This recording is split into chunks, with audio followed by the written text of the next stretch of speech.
Hi అండి. బర్త్డేకి మరి నేను స్పెషల్ గారెలు చేశాను. చాలా మెత్తగా, చాలా మృదువుగా వచ్చినాయి. మినపప్పుని నేను మార్నింగ్ 8కి నానబెట్టాను. 2:00 కల్లా నేను మిక్స్ చేసేసానండి. చూడండి, చాలా బాగా పిండి బాగా వచ్చింది. ఇలా బరకగానే పట్టుకోవాలి. చాలా బాగుంటాయి గారెలు. అయితే లాస్ట్లో కొంచెం మాత్రం మెత్తగా పట్టుకోవాలి. ఇదొక ప్రాసెస్ అనమాట. టేస్ట్గా చాలా బాగా వస్తాయి గారెలు. అయితే ఈ గారెపిండి చూడండి ఏమేమి కలుపుతున్నానో. జీలకర్ర 1 టేబుల్ స్పూను, అలాగనే ఒక 3 ఆనియన్స్ కట్ చేసి వేసాను సన్నగా, కరివేపాకు, కొంచెం కొత్తిమీర, పుదీనా. టేస్ట్ చాలా బాగుంటుంది. సాల్ట్ తగినంత వేసుకొని చక్కగా ఇలా కలుపుకోవాలి మృదువుగా. చాలా బాగుంటుందండి గారె.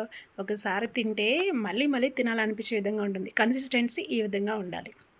అయితే ఒక బాణీలో ఆయిల్ పోసి వేడెక్కిన తర్వాత ఇక్కడ ఆయిల్ ప్యాకెట్ తీసుకున్నాను. వాటి మీద నేను వేస్తున్నాను గారెలు. అన్ని గారెలు చూడండి ఇలా ఆయిల్లో తేలుతూ పైకి వస్తూ ఉంటాయి. అప్పుడు వాటిని తిరిగేసుకోవాలి.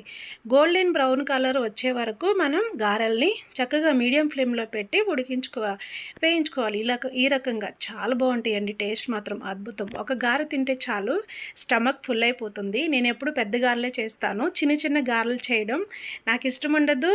అలా తిన్నా కూడా సాటిస్ఫాక్షన్ ఉండదు. ఒక గారె తింటే కడుపు నిండాలి. చికెన్ చూద్దామా. చికెన్ మేము కాల్చిన కోడి అనమాట. చాలా టేస్టీగా ఉంటుంది. ఆయిల్లో 1 టేబుల్ స్పూన్ జీలకర్ర, కరివేపాకు వేసి చికెన్ కూడా వేసి తగినంత కొంచెం సాల్ట్, కొంచెం పసుపు వేసి ఈ రకంగా మూత పెట్టి ఒక 20 మినిట్స్ ఉడికించాలి. వాటర్ అంతా పైకి వచ్చేస్తుంది చికెన్లో. చక్కగా మళ్ళీ తగినంత కల్లుప్పు వేసేసాను. 2 ఆనియన్స్ కట్ చేసి వేసాను. 4 టమాటోస్ కట్ చేసి వేసాను. కేజీన్నర చికెన్కి. ఈ రకంగా ఉడికించుకోవాలండి. మళ్ళీ మూత పెట్టి ఒక 15 మినిట్స్ ఉడికించుకోవాలి.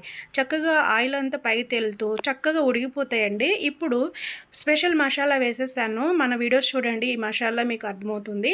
అలాగనే చూడండి, కొంచెం పచ్చిమిర్చి అలాగనే తగినంత కారం వేసి కలబెట్టుకోవాలి. కొంచెం కొత్తిమీర, పుదీనా వేసేసేయండి. టేస్ట్ చాలా బాగుంటుంది.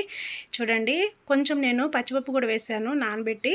కొంచెం గరం మసాలా, ధనియాల పౌడరు, అలాగనే బిర్యానీ మసాలా, కొంచెం కరివేపాకు వేసేయండి. టేస్ట్ మాత్రం చాలా బాగుంటుంది. ఇప్పుడు నేను సరిపోయిన లేదో చూస్తున్నాను. అంత పర్ఫెక్ట్గా ఉంది. చాలా బాగుంది. చాలా టేస్టీగా ఉంది. అయితే ఇంకా చూడండి, మన కర్రీ కూడా రెడీ అయిపోయింది కదా. చిక్కటి గ్రేవీతో చక్కగా పీసెస్ కూడా చాలా బాగా ఉడికి అలా బాగుంటుంది. అయితే నేను గారె టేస్ట్ చూస్తున్నాను, చాలా బాగుంది. ఇంకా మా వాళ్ళు ఆ స్మెల్కి ఆగలేక వెంటనే వేసేసుకొని తింటున్నారు. టేస్ట్ మాత్రం అద్భుతం అంట. ఈ రకంగా చేశానండి చికెన్ అలాగనే గారెలు. టేస్ట్ మాత్రం చాలా బాగుంది. అసలు మనం తింటుంటే మళ్ళీ మళ్ళీ తినాలనిపించేటట్టుగా ఉందన్నమాట. అంత బాగుందండి టేస్ట్ అయితే. మరి నా వీడియో మీకు నచ్చిందా? నచ్చితే లైక్ చేయండి, షేర్